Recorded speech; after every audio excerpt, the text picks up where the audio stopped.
느느웨 성의 회개. 요나 3장 1절에서 10절 말씀입니다. 여호와의 말씀이 두 번째로 요나에게 임하니라. 이르시되 일어나 저 큰 성읍 니느웨로 가서 내가 내게 명한 바를 그들에게 선포하라 하신지라. 요나가 여호와의 말씀대로 일어나서 니느웨로 가니라. 니느웨는 사흘 동안 걸을 만큼 하나님 앞에 큰 성읍이더라. 요나가 그 성읍에 들어가서 하루 동안 다니며 외쳐 이르되 40일이 지나면 니느웨가 무너지리라 하였더니 니느웨 사람들이 하나님을 믿고 금식을 선포하고 높고 낮은 자를 막론하고 굵은 베옷을 입은지라. 그 일이 니느웨 왕에게 들리매 왕이 보좌에서 일어나 왕복을 벗고 굵은 베옷을 입고 제 위에 앉으니라.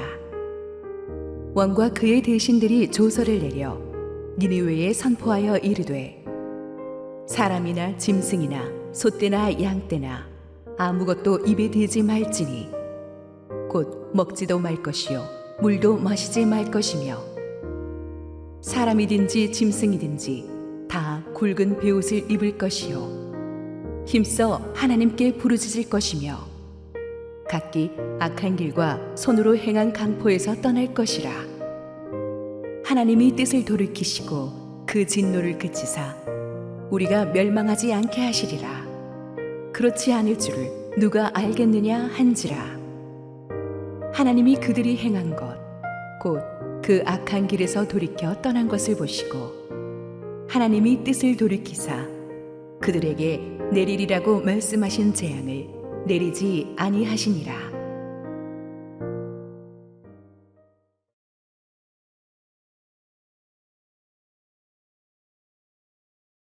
우리 함께 기도하시고 말씀 보겠습니다. 사랑하는 아버지, 오늘 세례 받으신 분들 축복합니다. 하나님이 자녀 삼으셨으니 평생을 주의 자녀로 잘 살게 책임져 주옵소서. 오늘 또 요나 이야기 세 번째를 엽니다. 주께서 말씀하시고 부족한 종은 온전히 감춰 주시옵소서. 예수님 이름으로 기도했습니다. 아멘. K호텔에서 이틀 동안에 우리 큰 부흥의 은혜 잔치가 있었고 나라가 이렇게 어지럽고 힘든데도 우리가 교회에서 불같이 기도하고 찬양하고 말씀 들으니까 영적으로 아주 시원한 목욕을 한 것 같은 그런 느낌이 듭니다. 하나님께서 또 우리에게 새로운 시즌에 놀라운 역사를 열 것이라고 생각이 됩니다. 오늘 요나 세 번째 이야기 니느웨 성의 회개를 다루도록 하겠습니다. 3일 동안의 이 어둠 속의 기도가 끝난 뒤에 물고기가 육지로 요나를 토해냈죠. 요나를 삼킨 것은 분명히 바다 한복판이었는데 토해놓은 것은 해안가였다. 그것은 물고기가 요나를 품은 채 3일 밤낮 요나가 기도하는 동안에 해안가로 이동하고 있었다는 뜻이 됩니다. 하나님은 요나의 기도가 끝난 뒤에 응답하신 게 아니라 기도가 시작되던 그 순간부터, 아니 물고기 뱃속에 들어갔던 그 순간부터 요나의 기도에 응답하고 계셨습니다. 우리는 알지 못하지만 우리를 둘러싼 환경은 하나님이 주도하고 계시고 하나님이 역사하고 계십니다.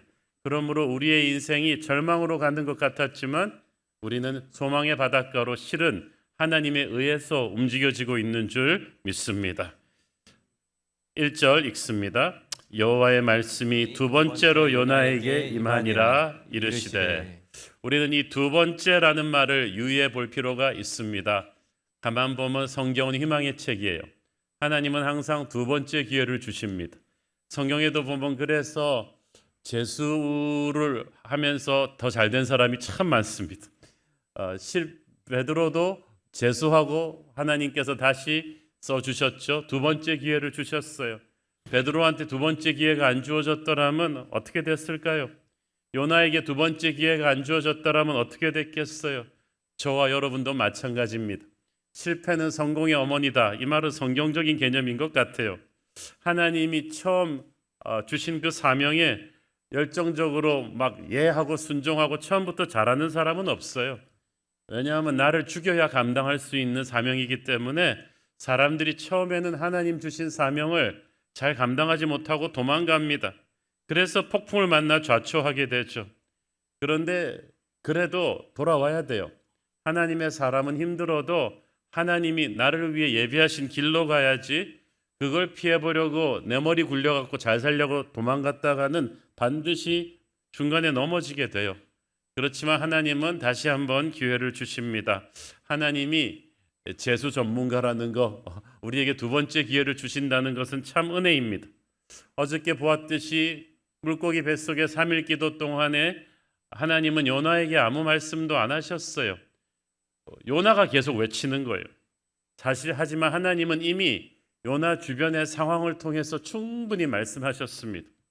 폭풍우가 있었죠. 제비 뽑힘이 있었죠. 바다에 던져졌죠. 물고기에 삼켜서 3일 밤낮을 있었죠. 그리고 해안가로 물고기가 자기를 토해냈죠. 이 모든 사건들이 행동화된 하나님의 말씀이었습니다. 여러분, 하나님께서 말씀하실 때 그냥 오디오로만 말씀한다고 생각해서는 안 돼요. 하나님이 산신령도 아니시고 맨날 펑 하고 나타나셔서 홍아 이리로 가라, 오늘 저리로 가면 귀인을 만날 것이다, 뭐 이렇게 말씀하시는 게 아니라는 거예요. 하나님은 우리 마음으로 말씀하시고 특별히 우리 주변에 일어나고 있는 모든 상황을 통해서 말씀하고 계세요. 이게 다 행동화된 하나님의 육화된 말씀이기 때문에 우리가 영적으로 분별을 해야 됩니다. 2절 읽습니다.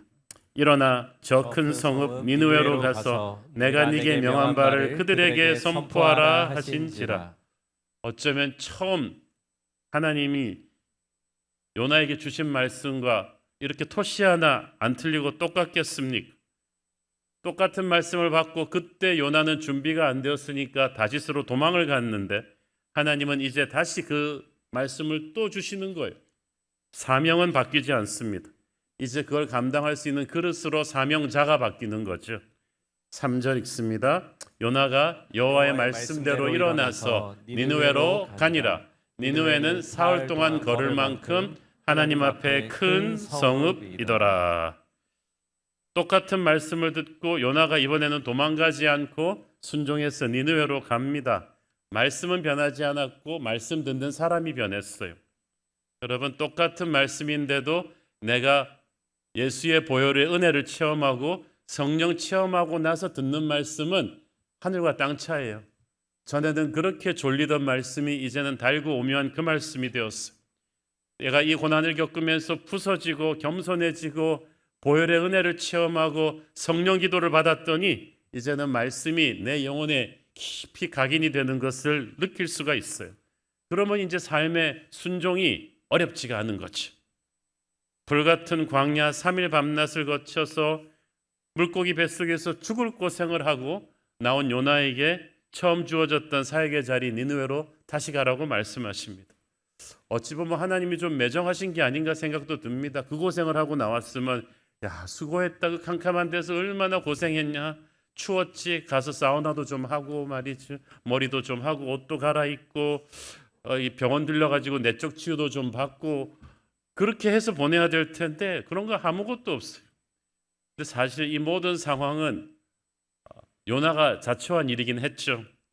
그리고 하나님에게는 12만 명이나 되는 니느웨의 구원이 그만큼 시급한 문제였어요. 지금 요나의 불순종 때문에 어차피 지금 많이 늦어진 거예요. 이 니느웨 구원을 위해서 하나님은 요나를 준비하셨습니다. 하나님께서 우리를 구원시키시고 광야를 통과하게 하시는 것은 괜히 하시는 게 아니에요. 마지막 시대의 어떤 시점에 세계 복음화를 위해서 우리를 쓰시고자 하기 위함입니다.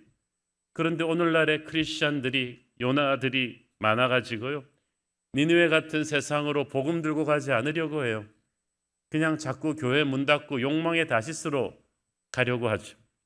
그래서 하나님이 교회에 큰 폭풍도 보내시고 물고기도 보내셔가지고 다시 붙잡으시는 거예요. 우리의 문제는 우리는 그냥 괜찮은 크리스천으로 살려고 해요. 작은 순종들을 그냥 하지만 결정적인 순종은 하지 않아요. 그걸 바로잡는 방법이 폭풍이었죠. 폭풍에서 변화된 사람은 더 이상 니느웨를 피하지 않습니다. 이제 니느웨로 가서 복음을 전하는 사자가 됩니다. 니느웨에 가서 이제 복음을 전할 때 여러분 우리가 사실 전도 집회할 때도 전략을 세우잖아요.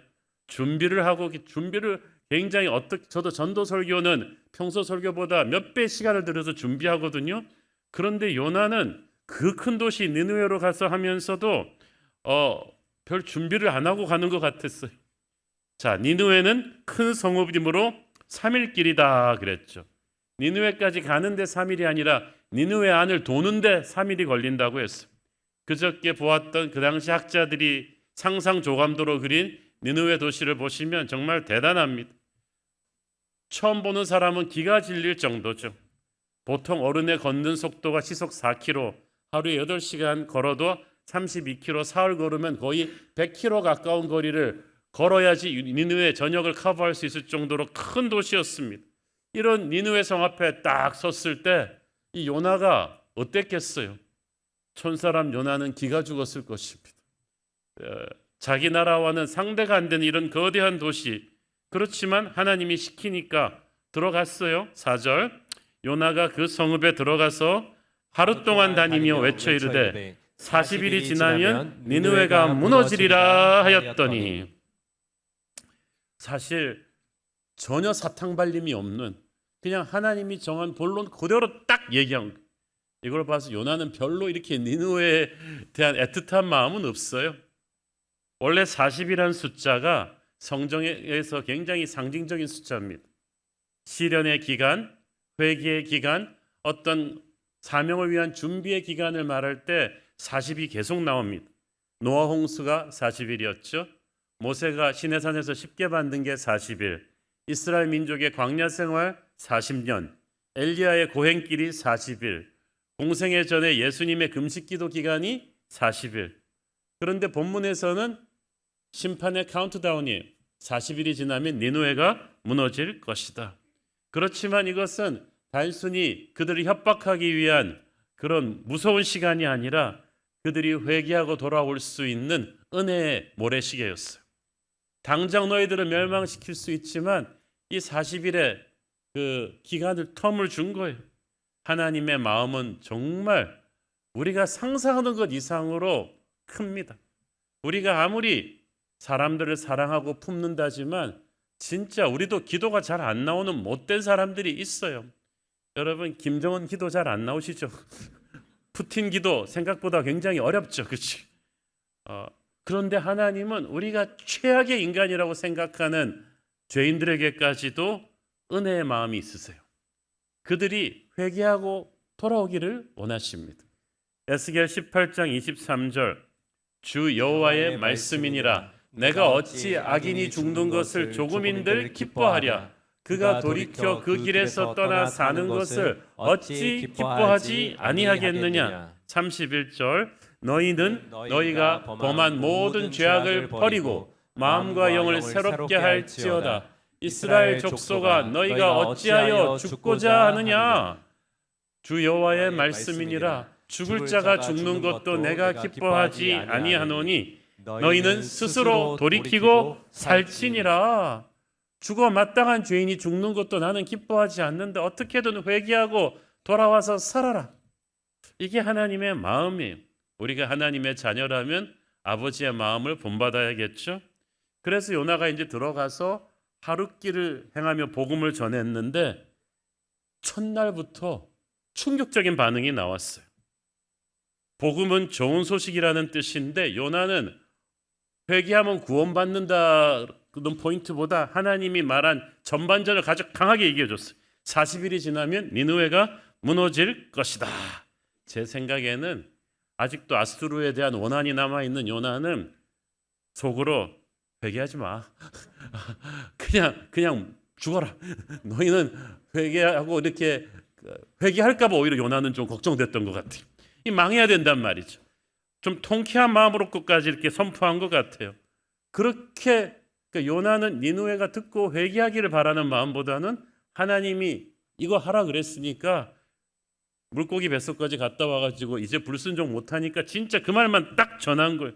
그랬는데 충격적인 반응이 나타난 거예요. 5절, 니느웨 사람들이 하나님을 믿고 금식을 선포하고 높고 낮은 자를 막론하고 굵은 베옷을 입은지라. 요나가 기절하고 있어요. 그 강팍하고 그 악독한 사람들이 그 말을 듣고 망치로 얻어맞은 듯이 서 있더니 눈에서 눈물이 툭툭툭툭 떨어지면서 무릎을 툭툭 꿇는 거예요. 하나님의 이름을 고백하기 시작하는 거예요. 금식을 선포하고 굵은 베옷을 입고 곳곳에 있던 우상을 막 무너뜨리면서 절망을 선언하면서 슬픔 속에 자기를 낮추었습니다. 너무 반응이 즉각적이라 가지고 요나가 놀랄 지경이었어요. 때로는 우리가 복음 전했을 때요, 우리 나름대로는 저 사람이 괜히 복음 전했다가 내가 그냥 면박당하지 않을까 막 고민하고 그러면서 전했는데 의외로 너무나 쉽게 기다리고 있었던 분이 있는 거예요. 마음을 여는 거예요. 우리는 너무 두려워하고 주저했는데 생각을 초월하는 기적의 회심이 일어났습니다. 니느웨 성읍의 백성들 사이에 산불처럼 이게 딱 하루에 일어난 일이거든요. 24시간 안에 이런 놀라운 부흥의 열기가, 회개의 열기가 일어나니까 금방 최고 권력자인 왕한테까지 소식이 들어가 버렸어요. 또 왕은 어떻게 합니까? 6절 읽습니다. 그 일이 니느웨 왕에게 들림에 왕이 보좌에서 일어나 왕복을 벗고 굵은 베옷을 입고 제위에 앉으니라. 여러분, 아수르 왕이 어떤 사람이냐 하면요, 그 당시 세계 최강의 제국의 황제예요. 자기가 신이라고 믿어 숭상하는 자입니다. 강포하고 잔인한 아수르 제국의 수장이기 때문에 이 사람 또한 수틀리면 수십만 명을 죽일 수도 있는 그런 잔혹한 인물이었는데, 자기가 신이라고 생각했는데 그 사람이 백성들의 이 회개 소식을 듣고 요나의 메시지를 듣고 자기도 일어나서 왕의 조복을 벗은 거예요. 백성들은 그냥 땅에 앉았는데 자기는 잿더미에 앉았어. 자기의 지위를 버리고 겸손해지고 회개하기 시작한 거예요. 저는 이걸 보면서 지금 자기한테 힘이 있어서 뭐든지 할 수 있다고 생각하는 우리나라 여야 지도자들이 좀 이걸 본받았으면 좋겠어요. 이 역사의 이런 소용돌이 앞에서 아무도 책임지는 사람이 없어요. 니느웨 왕은 이어서 전 국민의 금식을 선포합니다. 대단한 일이죠. 우리 8절 읽습니다. 사람이든지 짐승이든지 다 굵은 베옷을 입을 것이요 힘써 하나님께 부르짖을 것이며 각기 악한 길과 손으로 행한 강포에서 떠날 것이라. 7절에 왕과 그의 대신들이 조서를 내려 니느웨에 선포하여 이르되 사람이나 짐승이나 소떼나 양떼나 아무것도 입에 대지 말지니 곧 먹지도 말 것이요 물도 마시지 말 것이며. 저는 짐승은 어떻게 금식시켰는지 모르겠어요. 그런데 어쨌든 이 왕은 뭐라고 했습니까? 모두 악한 길에서 떠나라고 했어요. 이 사람이 회개가 뭔지를 정확하게 알고 있어요. 회개는 단순한 I'm sorry 그러는 감정이 아니거든요. 악한 길을 끊어야 돼요. 우리가 이게 쉽게 악한 길이라고 그러니까 그렇지, 진짜 아수르 사람들은 나쁜 짓 많이 하고 있었거든요. 툭하면 거리에서 검투 싸움하면서 서로 죽이고 강도질하고 노예들을 착취하고 돈이라면 그냥 눈에 환장을 하고 달려드는 음란 파티가 날마다 일어나는 곳에서 악한 길을 끊는다는 거, 그걸 다 안 하겠다는 거죠. 회개는 행동이 따라야 돼요. 부르짖기는 열심히 하면서 악한 행위를 끊어버리지 않는 회개는 하나님은 가식적인 회개라고 절대 받지 않으시는데, 이 아수르 왕이 진짜 회개를 한 거예요. 악한 삶을 끊어버려라. 대단하죠. 어떻게 어저께까지 우상 숭배하던 지도자가 이런 회개를 할 수 있었을까? 사실 이게 진짜거든요. 한국 교회는 초창기에 이 세례문답, 이 교회사 레코드를 보면은 이 세례문답을 재수하는 사람들이 많았어요. 3수 4수까지가. 왜 그러냐면 선교사님들이 엄격하게 했어요. 네가 예수를 믿고 이제 세례를 받으면 이제 더 이상 술 마시고 노름하지 못한다. 그 당시 한국 남자들이 술 마시고 노름하는 사람들이 너무 많았어요. 지금 당장 못 그러면 끊고 와라. 술 끊는데 1년이 걸리면 세례가 1년 미뤄지는 거지. 너 이제 더 이상 첩을 둘 수가 없다. 그 당시는 애지간한 집 남자들은 다 첩이 있었거든요. 그러면 첩들을 다 집으로 돌려보내고 1인 1처 그렇게 정리하고 와라. 이거 시간이 걸리는데요. 그럼 시간이 줄 테니까 그렇게 하고 와라. 그걸 정리하고 세례를 줬단 말이에요. 그래야 그 회개가 진짜라고 믿었어. 또 오늘날 한국 교회 그런 권위가 사라졌어. 회개를 하는데 교회에서 우러놓고 삶에서 악한 행위를 끊지가 않아요. 그러니까 교회가 전하는 복음이 파워가 없어진 거예요. 근데 니느웨 왕은 그걸 시킵니다. 9절 하나님이 뜻을 돌이키시고 그 진노를 그치사 우리가 멸망하지 않게 하시리라. 그렇지 않을 줄을 누가 알겠느냐 한지라. 야, 이 사람 정말 대단한 사람이에요. 그 당시 그들이 섬기던 우상신들은 잔인하고 용서가 없는 신이에요. 그런데 이 니느웨 왕은 하나님은 그렇지 않을 뿐이라는 걸 아는 거예요. 하나님은 회개하면 용서해 주시는, 악인이 죽기를 원하는 게 아니라 회개하고 살기를 원하시는 하나님인 줄을 믿기 시작했어요. 누가 가르쳐 주지도 않았는데. 그래서 그 믿음대로 됐어요. 10절 하나님이 그들이 행한 것 곧 그 악한 길에서 돌이켜 떠난 것을 보시고 하나님이 뜻을 돌이키사 그들에게 내리시라고 말씀하신 재앙을 내리지 아니하시니라. 니느웨가 오래 금식하지도 않았어요. 하루에 시작해서 한 며칠 간 것 같은데 그 회개가 얼마나 진실했던지 하나님이 마음을 돌이키셨어요. 때로는 얼마나 길게 기도하느냐, 얼마나 우리가 막 큰 소리로 기도하느냐가 아니라 얼마나 진실하게 회개했느냐가 하나님의 마음으로 움직입니다. 자, 여러분, 저는 이걸 보면서 이런 일이 가능할까?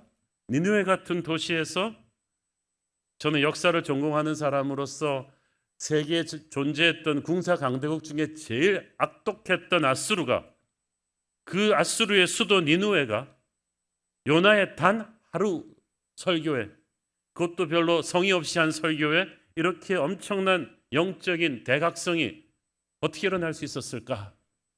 당시의 역사적인 배경 설명이 조금 필요합니다. 아수르가 그 막강한 군사력을 바탕으로 주변의 작은 나라들을 너무 많이 짓밟아서 아수르의 별명이 동방의 망난입니다. 전부 아수르를 증오했어요. 특히 요나의 조국 이스라엘도 시리아도 너무 아수르의 침략에 시달려 놓으니까 아수르가 언제 망하나 그것만 기다려왔었어요. 그런데 그토록 무섭던 아수르도 임자를 만났습니다. 북쪽에서 일어난 신흥 강대국 아라랏이 공격해왔어요. 그래서 처음으로 아수르도 패배를 맛보았어요. 게다가 엎친 데 덮친 격으로 무서운 전염병과 흉년과 기근이 아수르 전역을 덮쳤습니다. 경제적으로 너무 피폐해진 거죠. 그런데 마침 또 설상가상으로 태양이 완전히 커버되는 일식이 일어났어요. 별들을 숭배하고 태양을 숭배하는 아수르에서는 정말 두렵고 떨리는 천체의 변화였던 거죠. 그래서 이 아수르의 수도 니느웨 사람들이 이전 같지가 않았어요. 겉으로 화려해 보였지만 심리적으로 너무 위축되어 있었던 그때에 하나님이 니느웨에 요나를 보내신 거야. 그러니까 강대국의 모양새는 갖고 있었지만 땅에 떨어진 자존심과 여러 가지 환난으로 미래에 대한 불안감이 가득하던 그때 역사를 주관하시는 하나님께서 요나라는 메신저를 보내셨어요. 그래서 우리가 전도 잘해서 믿는 게 아니에요. 하나님이 어떤 사람이 복음을 들을 수 있는 마음밭이 되도록 그들을 낮추시고 한 시대 한 지역을 그렇게 만드시는 때가 있다는 거죠. 그러니까 우리가 눈 딱 감고 가서 순종을 하면 되는 거예요. 사실 아까도 말씀드렸듯이 우리가 다음 주 4장에서 드러나지만 요나가 니느웨 복음화에 대한 열정이 있는 사람은 아니었어요. 아마 고레 뱃속에 폭풍을 만나고 고레 뱃속에 들어갔다 안 나왔으면 절대 원수 같은 니느웨 가서 하나님의 말씀 전할 사람이 아니에요. 결국 니느웨 복음화에 대한 요나의 인간적인 기여도는 거의 제로예요. 열심도 없고 준비도 최악이었는데 어떻게 그런 사람을 쓰셔서 하나님이 이 최악의 도시 니느웨를 회개하게 하셨는가? 그리고 심판을 돌이키셨는가?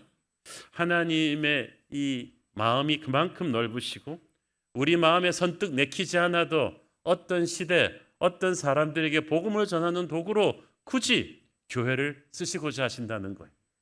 그래서 우리가 존재하는 거예요. 저는 니느웨 같은 거대한 도시의 사람들이, 그 당시 제일 잘 나간다는 사람들이, 세상적으로 성공했다는 사람들이 마음에 그런 영적인 공허함이 있었다는 사실, 주님의 은혜에 목말라 있다는 사실이 정말 놀랍습니다. 니느웨가 회개할 수 있다면 이 세상에 회개하지 못할 도시는 없을 거예요. 베이징도 회개할 수 있어요. 평양도 회개할 수 있어요. 도쿄도 뉴욕도 다 회개할 수 있어요. 저는 이 니느웨 성의 회개 말씀을 다루면서 이 여러분과 이 도시 선교의 중요성을 조금 도전하고 싶습니다. 성경에서 사람들이 모여 살기 시작했던 이 도시라는 히브리 단어 이르가 나온 것은 창세기 4장 17절인데 최초의 도시는 가인이 만들었어요. 아벨을 죽이고 쫓겨난 그 가인이 사람들이 나를 죽이면 어떡하나 하고 돌아다니면서 비슷한 무리의 사람들이 모여서 성을 쌓았어요. 도시의 시작은 성을 쌓는 거예요. 성을 쌓아야, 벽을 쌓아야 적들과 강도들과 짐승으로부터 자기를 지키는 안전막이 보장되거든요. 그래서 처음 도시의 콘셉트는 피난처였어요. 우리가 안전해야 된다. 뭐 안전해야지 뭔가 편히 살 수 있잖아요. 그래서 이 벽 안에서 좁은 공간에 사람들이 밀집해서 사는 사회 형태가 도시였는데, 그러다 보니까 좋은 게 생긴 게 수많은 인종과 문화적, 재능적 배경을 가진 사람들이 모여들다 보니까 시너지 효과가 생겼어요. 그래서 유목민으로 흩어져 살 때는 다 자급자족해야겠던 사람들이 1인 10역을 해야 됐던 사람들이 도시로 모이니까 생산성과 창조성을 서로 공유하는 협업을 이룰 수가 있었어. 이제는 요리하는 사람은 요리만 하면 되고, 쇠 만드는 사람은 대장장이 일만 하면은 서로 다 물물 교환을 할 수 있고, 아이디어를 나누고 창조적인 생각을 하니까 시장과 거리가 발달이 되고 건축, 기술, 예술, 문화 활동이 활발해진 거예요. 그래서 도시는 사람과 자본, 기술이 모여가지고 인간의 생산성이 폭발하는 곳이 됩니다. 15세기에 이태리의 피렌체가 그랬죠. 그래서 거기 메디치 가문의 자본이 모이고 또 다빈치, 라파엘로, 미켈란젤로 같은 천재들의 기술이 모여가지고 문화의 르네상스가 꽃피잖아요. 도시는 그렇기 때문에 하나님이 허락하신 그런 멋있는 공동체였는데, 문제는 그 도시에 모여 살던 사람들이 자신들의 힘을 합쳐서 교만해져서 도시를 타락시켰다는 거예요. 음란과 동성애, 황금 만능주의로 타락했던 소돔 고모라는 그래서 하나님의 불심판을 받고, 바벨탑은 언어가 혼잡해져서 무너졌죠. 그러니까 인간의 도시를 타락시킨 것은 모여 사는 인구 밀집이 아니라 하나님에 맞서 독립하려는 반역의 영이었습니다. 하나님은 출애굽을 시켰죠. 그건 애굽 도시에 살던 이스라엘 백성을 도시에서 끌어내서 유목민으로 만들기 위함이 아니라 세속의 도시에서 끌어내서 광야에서 유목민으로 통해서 연단을 시킨 뒤에 이제 약속의 땅으로 들여서 하나님을 중심으로 하는 영광의 예루살렘을 세우게 하는 뜻이었어요. 그래서 이스라엘 곳곳에 약속의 땅에 도피성을 만들어주셨고, 그리고 다윗의 성 예루살렘을 짓게 하셨잖아요. 예루살렘은 세상의 도시와 왜 달랐는가? 그 핵심의 중간에 성전이 있었어요. 그건 무엇을 상징합니까? 세속의 도시와 달리 하나님의 도시는 하나님을 예배하는 그것이 엔진이라는 거예요. 그래서 그 성전이 이스라엘의 정치, 경제, 문화, 상업의 중심지가 됩니다. 세상은 경쟁하고 착취하는 그런 불의의 세상 도시가 아니라 하나님을 예배하면서 이웃을 사랑하는 하나님의 도시가 바로 예루살렘이었어요. 전 세계 도시는 예루살렘을 벤치마킹하게 돼 있었어요. 예루살렘이 타락하면서 하나님의 그 꿈이 다시 또 흔들렸어요. 나라가 갈렸어요. 그런데 그 북이스라엘의 선지자 요나에게 니느웨로 가서 복음을 전하라는 사명을 주신 거예요. 니느웨를 회개시키려는 하나님의 마음에서 우리는 이스라엘 자체를 편애하시는 하나님의 모습이 아니라 이스라엘을 통해서 세상의 모든 도시들을 복음화시키려는 하나님의 사랑을 알게 됩니다. 요나의 시대가 지난 뒤에 한 100여 년 뒤에 유대 나라가 다 망하죠. 그래서 바벨론에 있는 또 세속의 도시들에 다 끌려가는데 거기서 하나님께서 너희들 그 땅에 적응하고 살아라고 하셨어요. 거기서 직장 잡고 집 짓고 그 나라의 법을 지키면서 그 도시의 그 거주민이 되라고 하십니다. 그 도시를 경멸해서도 안 되고 도망쳐서도 안 되고 그 도시를 위해서 기도하고 모범적인 시민이 되어서 살라고 하셨어요. 신약 시대에 와서는 예수님께서 너희는 세상의 빛과 소금이다. 너희는 산 위의 도시다. 너희는 보이는 세상 속에 존재하는 보이지 않는 하나님의 나라라고 하셨어요. 그래서 사람들에게 보이지 않는 하나님의 나라가 있다는 것을 너희들은 보여주는 몸으로 보여주는 선교사라고 하셨어요.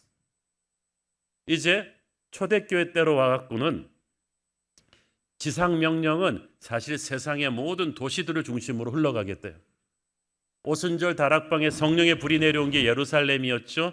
그 불이 안디옥이라는 도시로 가죠. 그 다음부터 바울이 다니는 코스를 보세요.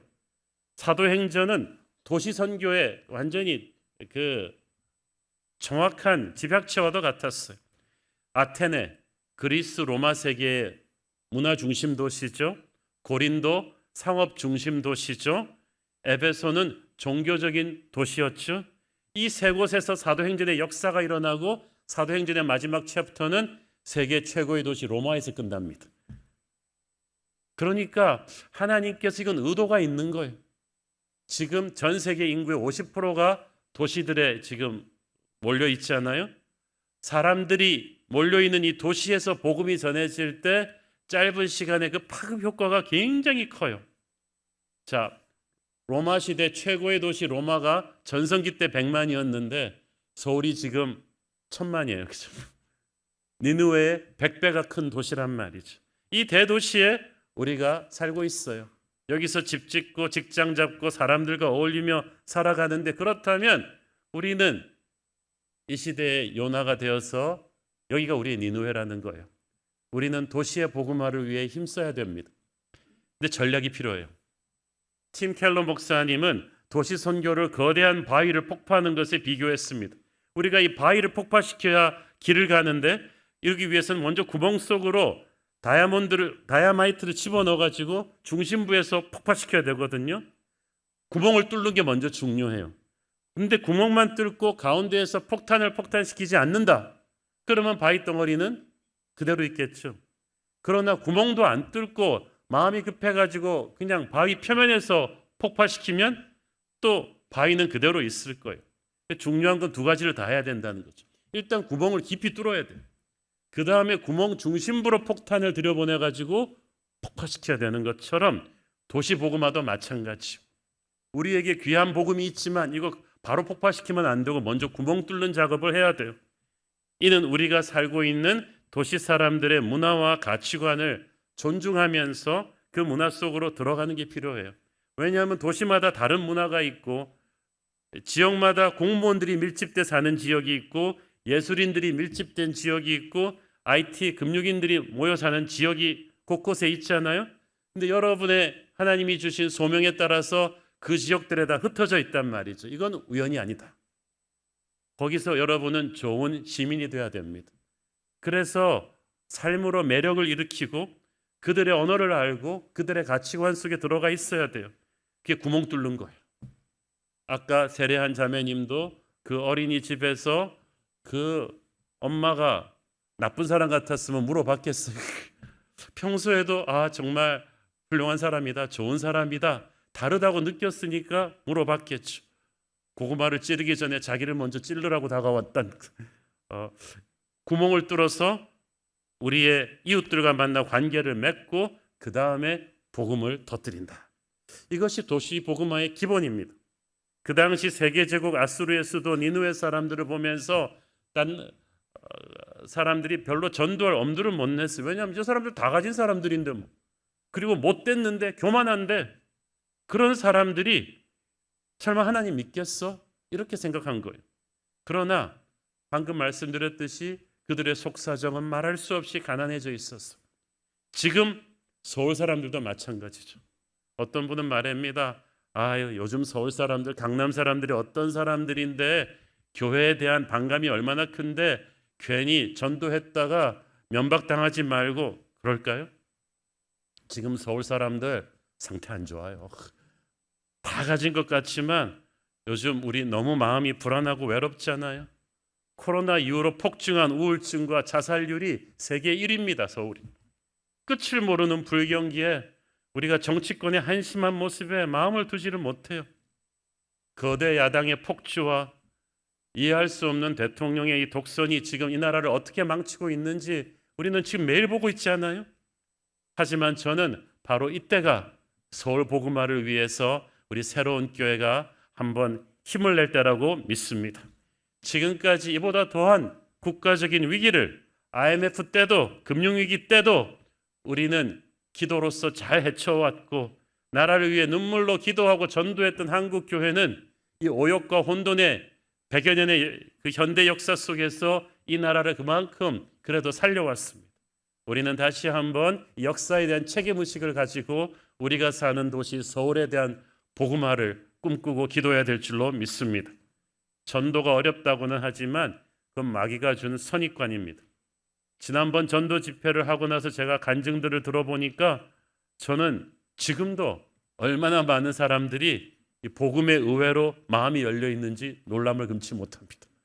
어떤 분은 그랬대요. 전도하니까 왜 진작 나에게 복음을 전해주지 않았냐. 또 어떤 분은 이분이 다른 직장 동료들은 전도하고 이 사람은 좀 못돼 보여서 안 했더니 너 왜 나한테는 전도를 안 하는 거지. 그런 분도 있고 아무도 데려오지 않았는데 혼자 온 셀프 전도한 VIP도 있었어요. 1년 후에는 또 교인이 돼가지고 다른 분도 데려오시고 이걸 보니까 이건 우리가 전략 세우고 우리가 잘해서 한 게 아니에요. 하나님이 예비하신 복음의 추수밭들이 많다는 거예요. 오늘 본문 마지막 절 말씀은 우리에게 감동을 주지 않습니까? 하나님은 그들이 행한 것, 곧 그 악한 길에서 돌이켜 떠난 것을 보시고 하나님이 뜻을 돌이키사 그들에게 내리리라고 말씀하신 재앙을 내리지 아니하시니라. 이때까지 니느웨가 저지른 죄악이 얼마나 많은데 한순간에 다 캔슬시켜버렸어. 회개했기 때문에 니느웨의 회개의 정성이 아니라 그리스도의 십자가 보혈의 은혜는 회개하는 자에게 임하기 때문에 눈과 같이 희게 덮어버리셨다는 거예요. 여러분, 할라에서 백두까지 너무 죄악이 많은 이 나라, 수없이 많은 사람들이 오늘도 하나님을 모르고 죽어가고 있습니다. 왜? 그 옆에 사는 크리스찬이 전도하지 않았기 때문에. 우리는 세상 한가운데로 구멍을 뚫고 들어가서 우리 주변의 사람들에게 반드시 복음을 전하는 우리 어린이집 친구 엄마들에게, 아파트 동호회 사람들에게, 내 직장 동료에게, 그 못돼 먹은 내 직장 동료에게라도 니느웨에 복음 전했던 요나처럼 이 교회당 문을 나서면 바로 거기에 우리의 니느웨가 있습니다. 이 힘든 시대에 이 서울의 복음화를 위해서 저와 여러분이 쓰임받게 되기를 축원합니다. 기도하겠습니다. 주님 은혜를 감사합니다. 하나님, 화려했던 니느웨였지만 속으로 속병을 앓고 있었던 그들, 마음이 가난해진 그들에게 복음이 전해졌을 때 놀라운 니느웨의 회개가 일어났듯이 지금 대한민국 서울 사람들, 잘 살고 화려한 강남 사람들 속으로는 신음하고 있고 두려워하고 있음을 압니다. 우리가 복음 전해서 그들을 변화시키기를 원합니다. 사용하여 주시옵소서. 예수님 이름으로 기도했습니다. 아멘.